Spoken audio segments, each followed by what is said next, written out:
so we're back for part 2, and then Hailey, we were just talking about the shadow figure and like just like the negative connotations with that. So if you wanted to kind of elaborate and kind of finish up your thought, I'm sorry, we had to like kind of abruptly end that one because I wasn't paying attention to the time. Like I said, this only records 15 minutes at a time, so the episodes are going to be a lot different than they were.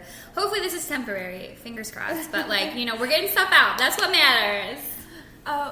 So what I was saying was, growing up, I was kind of a little baby, and I wasn't into like horror movies and like horror podcasts like I am now.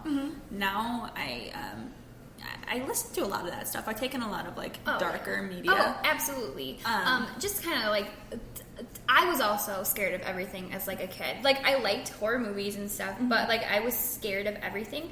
And I think now as an adult, I like kind of contribute that to like, it's not diagnosed, so don't like quote me on it, but like I am like 99% sure that I have pareidolia, which is where like you see faces and stuff in objects. Yes. So I think that was kind of what contributed to my fear of everything, is because like I would just look at that plant and I'm like, really? You know, like, so now as an adult I'm like, oh well, that's, and like now I like make like little friends with like patterns and stuff. It's so stupid and weird, but like I'm sorry, I just kind of wanted to like kind of do an elaboration, so it's like to kind of maybe help explain like your fear. Well, that, and also I think because I already had such weird stuff happening around me, like I was already living it, you know what I mean? I didn't really want to add more to it. Exactly. And I mean, I was a younger kid, my mind would kind of like make stuff up, you know what I mean? That's why I still to this day I like to rationalize before I absolutely. And I think that's like, you really need to do stuff like that, because like if everybody just jumped to like, oh my god, it was a ghost, like, definitely, you know, and then you're gonna like hype up, or like to some people it would be like, holy shit, you have a haunted house, I want to come see it, and then they're just like, no, like, exactly. I mean, granted, they probably have to stay there often to like see stuff that happened, but still, you just be like, nah, I don't think so. And I feel like a lot of people say this. I do feel like I am kind of hypersensitive to stuff like that. Like, I can go into a house and just like feel. No, absolutely. I am the same exact way. Like, there's just like, it's like a feeling. It's just like, it's almost like a heavy, like, ooh. And it like sits on your skin. Exactly. I don't know. It's like a film almost, like that you're like surrounded in. No, I get the same exact way. And like, I can almost like, I would definitely consider myself in that realm too, because a lot of people, they don't have like that sensitivity. But in that same token, it could just be because we are so like into the horror thing that like maybe we just assume or like just kind of, but like, you know, like for instance, like my fiance, he doesn't like, he wants to see stuff like that, and he hopes that like when we live in the house that he will, but because it's almost like we attract these things. I don't like to think that. Like, I see like the concept, like, because I, you know, like I said, we do listen to like a lot of horror podcasts individually, but like it kind of bothers me almost when someone's like, I'm haunted. Oh yes, definitely. You know, so like, I don't necessarily think that like I'm haunted or like you're haunted, but like I just think maybe because we do feel like we are more sensitive, that they feel like, I truly believe that like with the paranormal, you almost have to be open to it for anything to happen. Yes. And that could also very well mean that like you may assume that things are paranormal because you're more open to it. So it's just kind of like a double-edged sword. It's to me, you know, and I feel like if you're open to it but you're also rational, I think that kind of makes it a little more like substantial, because like you are willing to be like, oh, that definitely wasn't something paranormal, that was just, like I said, like the vent with the butterfly, like, you know, it was just something that you could explain, and you could, like I said, we both were like, oh, that was the fan, like it's fine. So I just think that like even being open to it, you do need to have some sort of rationality to it, because like you don't want to assume that everything's paranormal. Oh, definitely. Well, and also since we just bought this house, we just moved in back in June, and I refuse to listen to some of these podcasts or watch some of these movies inside this house, because I feel like once you bring that energy into your house, it's kinda, in there. It's in there. You know what I mean? And especially, I'm sorry, some of these podcasters are real irresponsible. Yes, there's the one, I think it's the same one we listened to, where they do that creepy chant before everything. I don't remember which one that is, but like they do like a weird chant. It's a Sumerian prayer. Yeah, and it's like, while I'm sure it's harmless, like we don't know, and like, you know, it's scary because like I don't know what you're saying. It's very rhythmic. Yes, it's a chant. It sounds. Yeah. I mean, I don't. It's a Sumerian prayer, so I doubt it is. But it just seems kind of demonic. And not only that, but they're just some random people from like California. Exactly. You know what I mean? It's not their culture. And that's something that we've also discussed, where it's like, I know how to smudge, but I'm not of the culture that smudges. Like, I'm not a Native American. Yes. I'm not, you know, whatever. So like, while I can read and read and read on how to smudge, I don't think that I would be a person who should smudge, because just because I can and know how just because you can doesn't mean you should. Exactly. And like, if it's a part of your culture, absolutely. So like, if you are Catholic, have a priest come in and like bless your house.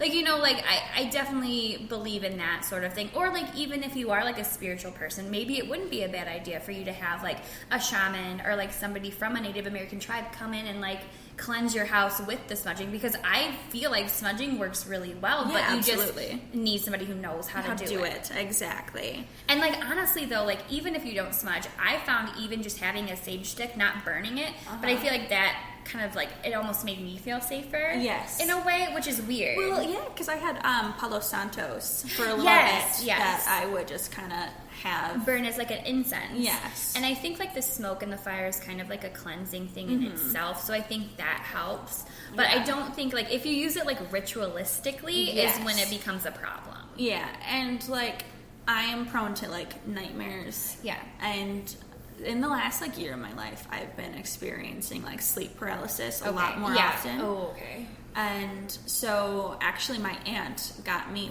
our aunt got me a candle with like a garnet stone on it that's supposed to help with like nightmares and bad like energy and stuff like that. And I do feel like it's helped, but I don't know. Recently, it's been happening more often, and I just don't know if maybe I haven't cleansed it correctly. I haven't burnt it enough. Yeah, and I feel like, you know, that's something you definitely probably need to burn, like, regularly. Yes. I wouldn't, maybe, see, and I don't even know, like, what would be appropriate, because... Well, that's the thing. Again, it's not our, like... Exactly, but I feel like smoke is cleansing. So, like, I don't know. Maybe I feel like once a week is like way too much, because you don't want to like overuse it. Exactly. But I feel like once a month, especially if you do experience that regularly, might not be enough. But like bi-weekly also seems like a lot. I don't know. You know, so I don't know. I definitely think that's something to research. Yeah. But like, even though like a lot of people just will burn incense like every day, like, because those will burn out in like 30 minutes. You know. So you know, I just. Maybe even if you just light it for like a couple times a week or once a week, just for like a little bit. Yeah. Yeah, and like one thing that I won't bring into my home is a dream catcher, because again, like, it's a catcher. It's supposed to hold on to that energy. You know what I mean? And I don't know when to. Yeah. And then you wouldn't know when to like dispose of it, so to speak, or if you would even need to. Exactly. Because it's just, again, like, I mean, I think they're beautiful. I love that culture, but like, it's also not my culture, so I don't know how to appropriately use some things that are meant, you know. I mean, obviously it's like for everyone, quote unquote, but like, I don't know how to properly use any of this stuff. Definitely. I'm not looking to make my situation worse. Exactly. That's just my opinion. Yeah. I'm just, and it doesn't matter, like, I feel like I could do all this research online and whatnot, and I still... Yeah, it's hard to say that you got it down perfect. You know what I mean? Exactly. Unless you were like taught by somebody or like guided. But you know, I think it's just one of those things. Like, I feel like anybody needs to be careful with stuff like that, because you may think that you're protecting your home, and you very well may be, but you could also be like opening it up and making it almost like a portal. Yes. Like, you know, because like, it's just... it's just really confusing. Like, because whenever I would read about sponging, it's like, okay, so you open all the doors and the windows, and you start from like the front of the home, and you make your way to the back of your home. But what if like a situation like this, you have multiple floors? Yes. So like, what constitute as the front and the back? That's so do exactly you go from the top. Like, do you go from the top? Well, you have to start at the door. Yeah. So then do you go upstairs? But then you're coming back downstairs, and like, it's just it's confusing because, like I said, I don't know how to do like a multiple floor. I don't even know if I could do our house because the front door and the back door are really close to each other, and there's the whole house like the rest of the way back. Yeah, and for context, this is a tri-level home, so there's 4 floors because there's a basement it's finished. So in that sense, like, where do you start? Do you start from like the main level? Like, do you start from the top floor and work your way down? But then again, the back door, there's 2 back doors. Yes. You know, so it's just, or maybe you do it by floor. Like, okay, so we'll do this and then go to the back door, and then I don't know. I just don't know. Right. So that's why I would not try it. Exactly. No. Exactly. I ain't looking to make it worse. No. Is what I think we're both kind of in the... I feel like we had a conversation very similar to this, like, a couple weeks ago, too. Yes, so definitely. I'm glad that you brought that up, because, I don't know, this doesn't have to be just scary stories. Yeah, definitely. We've kind of gone off. We've definitely... But I think this section's, like, actually been, like, it's kind of been, like, a nice lead-in. Yes. Because, like, you know, it just worked really well, at least with this section. Okay. Yeah. Yeah.